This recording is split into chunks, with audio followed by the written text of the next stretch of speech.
Three. Hi there. Today we have a very interesting session for you people in Q Talk, and we have invited a very special guest. All of you might have watched the movie Wonder Woman. I'm very excited that we have invited Wonder Woman in our session today, and she would share with you how she is helping the community all over the world. So, welcome, Luciana. Thank you, Zubair. It's my pleasure to be here. I didn't know you consider me Wonder Woman, but well, that's okay. I take it for today. Yeah, so it's our pleasure to have you here. I will briefly give your introduction for our viewers and audience. So, Luciana Paulise is a career coach and book author. She is founder of Biztorming Training and Consulting and the V Culture. She holds an MBA and she is an ASQ Certified Quality Engineer. She is a certified professional coach, Agile coach, and Scrum Master. She supports individuals and teams to identify their superpowers and perform at their best. She has helped a wide range of companies from small businesses to Fortune 100 corporations to improve quality, employee engagement, and diversity. Lucy is the author of other books like 5S Your Life and V Culture. She is a regular contributor for Forbes, Quality Progress magazines, and many other international media outlets. Her book, V Culture, it lately won the American Society for Quality Cross Beam Medal, and she was awarded this medal recently during World Conference on Quality Improvement in San Diego, United States. So once again, Lucy, congratulations on winning this medal. Thank you. Yeah, it was a great achievement after so many years working and contributing to the ASQ. So I'm very pleased. And well, as well, your words were also like help this book to win this award. You were one of the people that supported it and recommended it, so I really appreciate that. Yeah, thank you very much. So, Luciana, can you share with us what was your inspiration to write this book? Mhm.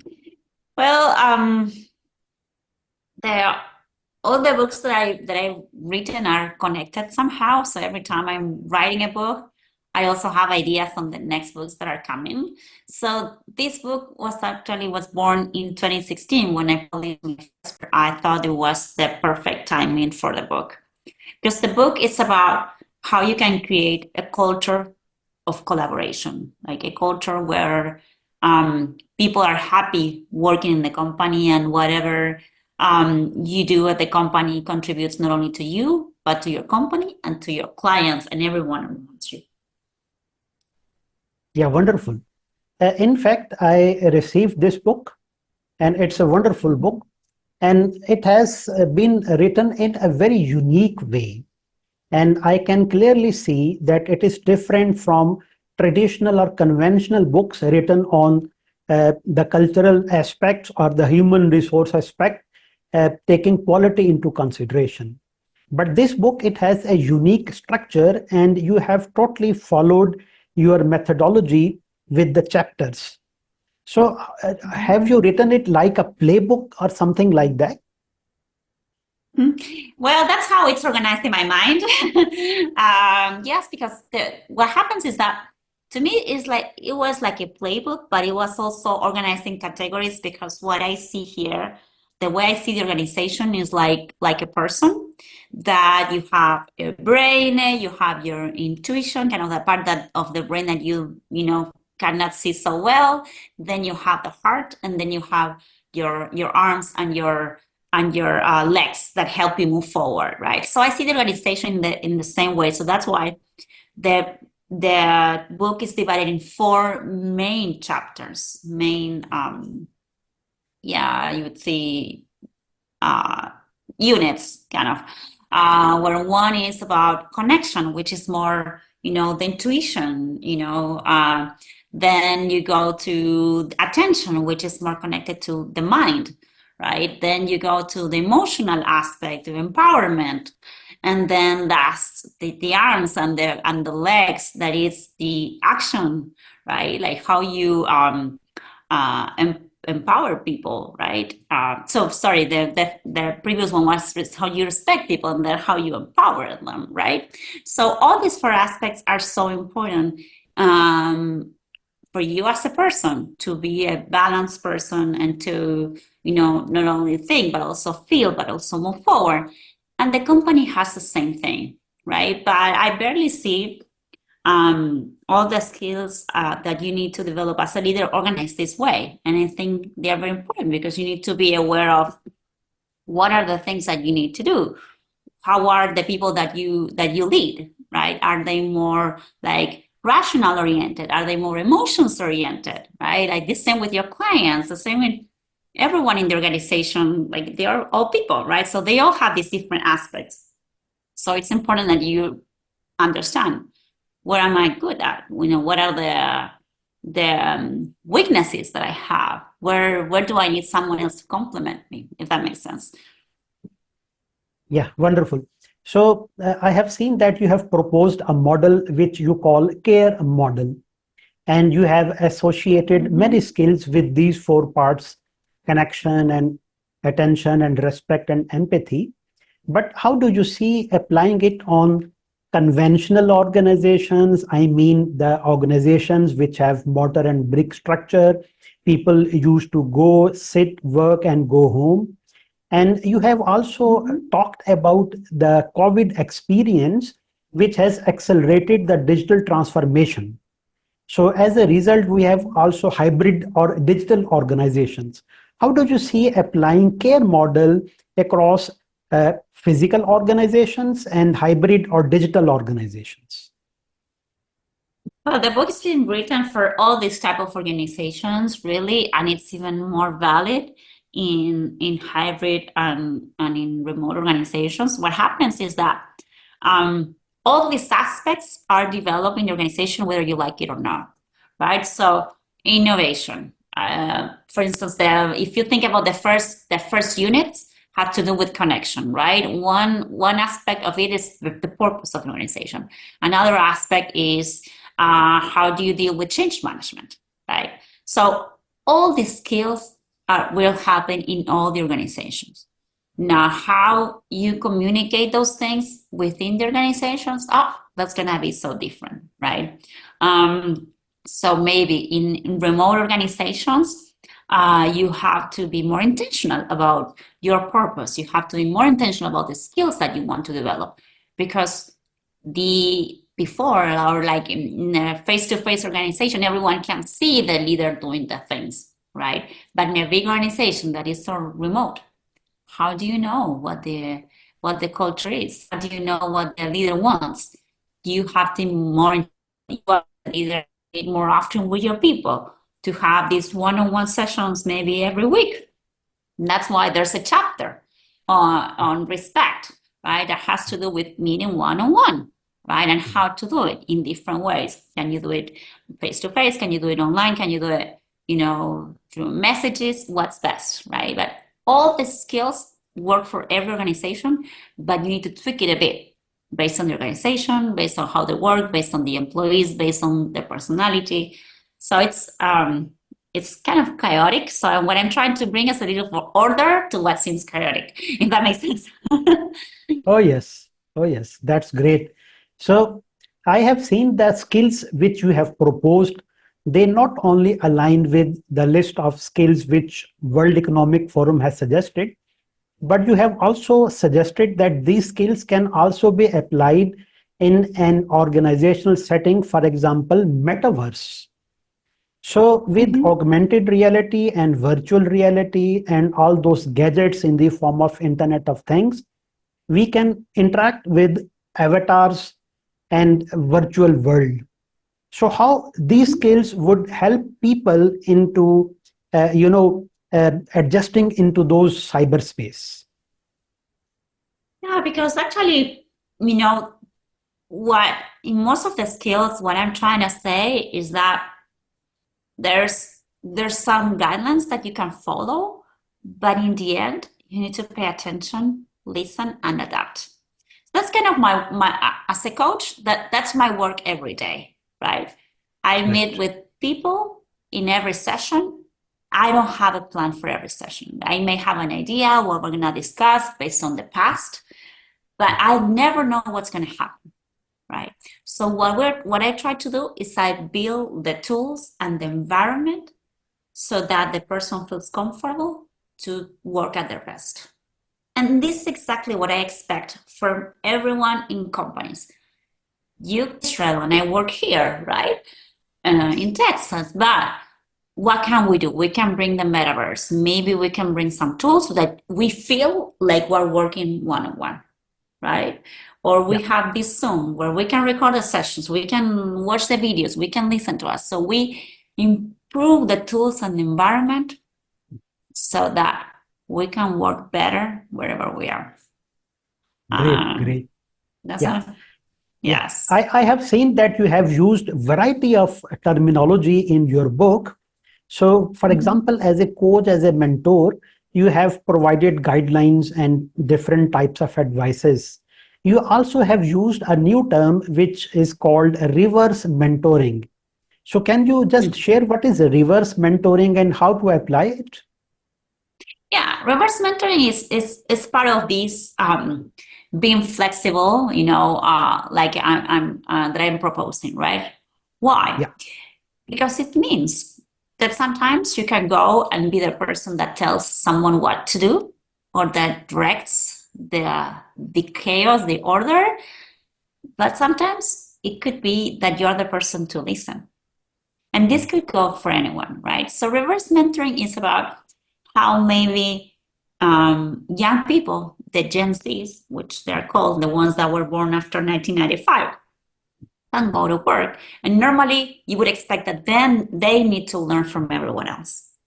But reverse mentoring calls to think about what if now I need to learn from them. Maybe I'm older, maybe I have more experience, but maybe they have some experience in some things that I'm not good at. Like, for instance, maybe they are better at thinking about the metaverse. Maybe they are better at thinking about AI, right? I have my 10-year-old daughter that can teach me, to use the iPhone. I use the Samsung and it's so different, right? And say, with two phones, it's so busy, right? But it's not. They have something. They have some easiness. Like, it's easier for them to do some things that is not so easy for us, right? It's easier for them to work in teams, which for us, like the baby boomers or Gen Xers, it's so hard to work in teams, right? You were born in these generations that you were told that you have to be individualistic, that you have to protect yourself, right? So maybe we can learn from them how to build better teams. So this is reverse mentoring, that you mentor the other person where you would expect that, they would be mentored or they would be mentees. Now they become mentors. I see. Yes. This is again a unique concept that you have brought in. If we try to identify different audience who can benefit from your book, so who you recommend in an organization? Should it be the top level, middle level, or the working staff? Who can benefit most from your book? What is your recommendation? So the book is written in such a way that it can be read by everyone. So it has simple concepts so that everyone can read it. I would suggest that the top level reads it because it can give them a lot of ideas on how to, keep getting better, what to consider, how to understand like younger generations, because we also talk about diversity and how to see different aspects of the organization. But I think it's the book per se was designed for middle managers, so that the middle managers can, because I think that the people that are less trained in organizations are the managers, and the managers affect 70% of the performance of the person in the company. most of the times when someone leaves an organization has to do with their manager. And these people don't have enough training, right? So that's why most of the coaching I do is for middle managers, and most of the things that are written in this book are for them. But of course, right, if you're a middle manager, you read this, and then your company is not aligned to any of this, of these values or of these ideas, you will find yourself like saying, what do I do? Like, this is not what I'm being told, right? So you can choose what are the things that you can use, what are the things that you can propose, maybe that are new, or what are the things that maybe you can look for in other organizations if you want to move. Oh, great insights. Thank you very much for sharing this. How about the employee journey? You have also linked it with V culture. So you think that whole employee journey is impacted by V culture? Yes, exactly. So the employee journey, for someone that is not aware of that, employee journey is everything that happens within the life of the employee within the company. So since they join the company, or either before, even since they are being interviewed, right? That's the moment where they start the journey with the company, whenever they touch someone from the other company until they leave the company, right? So throughout these, there are like different steps, right? Like when you are interviewed, when you are the selection process, then the onboarding process, then when you get training, when you get promoted, when you get performance reviews, when you get maybe when you leave the company, right? So those are all the steps that an employee can go through. And if you're just worried about, oh, what happens when the employee joins the company? The onboarding is great, but then you forget about the employee. You know, you don't train them anymore. You don't think of increasing their salaries anymore. You don't think of, you know, asking them how they are doing anymore. Then that's the experience that the employee has within the company. So I think that with culture has to be implemented across the entire employee experience. That's great. That's great. Yeah. So in organizations, we talk about delegation and empowering the middle management and the working staff. In your publication, you also have talked about a reverse delegation. What is that thing? Well, reverse delegation, it's kind of similar to reverse mentoring, right? Where what you do is you manage up. Right? Maybe you say, well, these are the things that my manager should be doing, or these are the things that I cannot do, or I'm not able to do, or maybe I need some help from my manager to get something through, because sometimes that's what happens, right? In order for you to do something, you need some resources from your manager, or you need some contacts that your manager has, or you need some support or decision making from your manager, right? But managing up, it's a term that has not been very much used. But it needs to be part of the training of the employee. And managing up, some people feel, no, managing up is like, I don't know, being a fool and like trying to influence my manager to do what I want. And it's not exactly. Manage up is work with your manager to find what's best for you and for the company. Okay. Which means that maybe you need to ask your manager, hey, I need more support from you on this. Or I need less support from you. You're micromanaging me, and that doesn't allow me to work fine. Okay. So it's kind of having this conversation. What I say in my book a lot is that we're like, leaders don't have to be the heroes that know everything. Okay. That's not the case. There's no way nowadays, with all this information, with all these things going on, that a leader knows everything.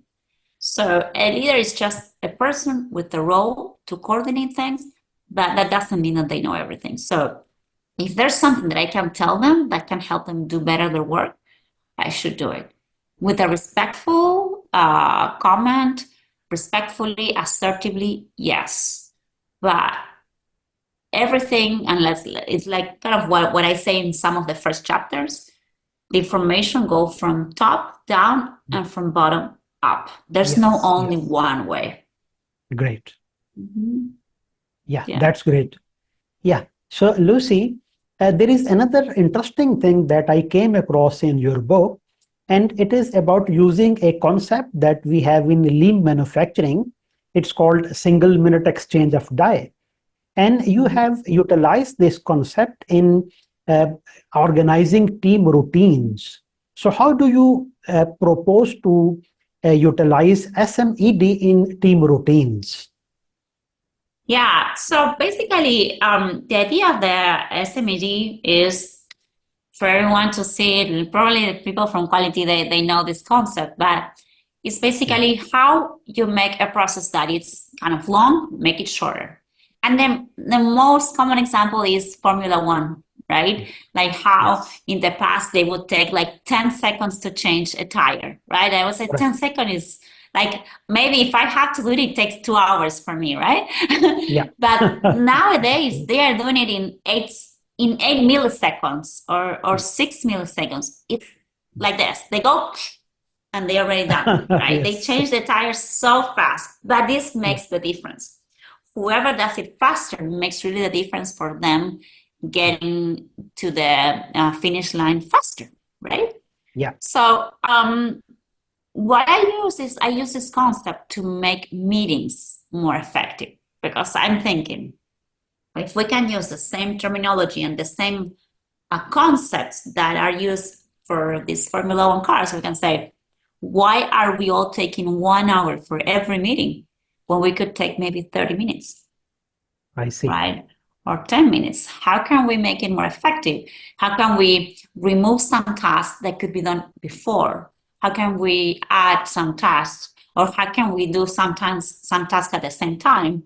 Right? Like instead of a very clear example is, for instance, the minute, right? At the end of the session. Some people like start writing the minute after the meeting, right? So it takes half hour and then they review it and then they send it and then people don't agree. So you're losing a lot of time. What if while you're having your meeting, you already have a tool to set the minute, and the 5 minutes before the meeting ends, you say, okay, this is what we have agreed. Are you okay? You write it very quickly. You send it right away. You agree. You finish the meeting and you're done with everything. Right? Yeah, great. So there are tons of examples of things you can do. And I think this is so important because meetings, people are spending like 70% of their time in meetings, right? So if we cannot make that effective, we're doomed for failure, really. And this is getting worse and worse and worse. And people, especially in hybrid work, like they go to meetings and they are not there. Really, they are there, but they don't participate. Why? Because they are too long, because there are so many, because they are running from one meeting to the other. They couldn't even focus on the next on their meeting, and they're already thinking about the other one. It's crazy. So we need to find ways to make meetings shorter, but also make them more meaningful. So if we're there 15 minutes, we're really there. We're really taking advantage of that, and it's a time well used for me and for whoever is there. Yeah, great. So I really value your feedback and the content that you have in your book, because it is not a theory. It is something that you have experienced years over years, working with small organizations, enterprises, and corporations. That's really, commendable. One very important thing that is gaining recognition all over the world is diversity, equity, and inclusion. And you have also suggested that we culture can effectively be used in order to, achieve many initiatives based upon we culture. So can you just educate us a little bit about DEI initiatives in perspective of we culture, please? Yes. So I can speak about DEI a lot, because I felt in many instances in my life like discriminated in some way. Maybe when I was in Argentina, in a country where I was born, maybe because I was a woman in quality, or maybe because I was too young in quality. There was always something, right? Then when I moved to the US, I was older, but then I was a foreign with an accent or things like that, right? So there's always something that you can feel stranger, that you can feel like you don't fit in. And it can happen to everyone, even like in the US, like white people also struggle. Maybe they are talking about baseball and they don't like baseball, they like soccer, right? So there's always some place where you can feel like you don't fit in. But in the organization, if the organizations are not helping you feel safe about, your strengths and your superpowers and the things that you are different, you don't perform so well. So basically, there are many things I recommend in We Culture. There's a specific chapter about diversity. But the main thing is, again, taking this approach, this approach that you go to a conversation not knowing where it's gonna go, right? So maybe thinking that you can go and maybe you will be right, or maybe what you will propose will not be accepted, or maybe you will be the mentor, or maybe you will be the mentee, or maybe you will hear ideas that you've never heard before because they are from someone that doesn't live in the same country where you live, right? So the We Culture is about being open and curious about what other people have to say. So whenever you speak, say what you think, say the facts, state why you're saying it, but also be respectful to listen what the other person has to say. So if you only think about those things, whenever you have any conversation, DI would go so much better everywhere. Right? But there's many aspects of it. There's also the aspect of feeling the only one, right? How do you dare to, like I said, I'm saying very simple. Oh, you go to a meeting and you speak up, right? Some people don't feel like they can speak up because maybe they are the only woman in the meeting, or maybe they are the only man in the meeting, or maybe they are the only engineer in the meeting, right? So We Culture proposes a lot of ways to help people speak up. So, but there's always two ways. Like one is more internal, like what can you do to feel more confident? There's not so much of that in the book. That's my next book that I'm working on. Great. But but there's also the aspect of the organization, how the organization can help the person, be able to speak up. So there's always these two aspects: what you can control and what you cannot control. But what I cannot control in the organization, the CEO maybe can control or can have more influence, or middle managers can have more influence. So the book is trying to help all the people, as much as you can have influence to change those things, to make things more equitable for everyone. Yeah, that's great. So, Lucy, I think we have discussed a good material about your book on the conceptual level. But I understand for our viewers and audience across the world, they would like to know more about how to apply these concepts in the organizational system terms. So we shall be discussing about all those things in the next episode. And I really appreciate your time and your valuable insights. Thank you very much. My pleasure. It was great talking to you, and look forward to our next session. Thank you.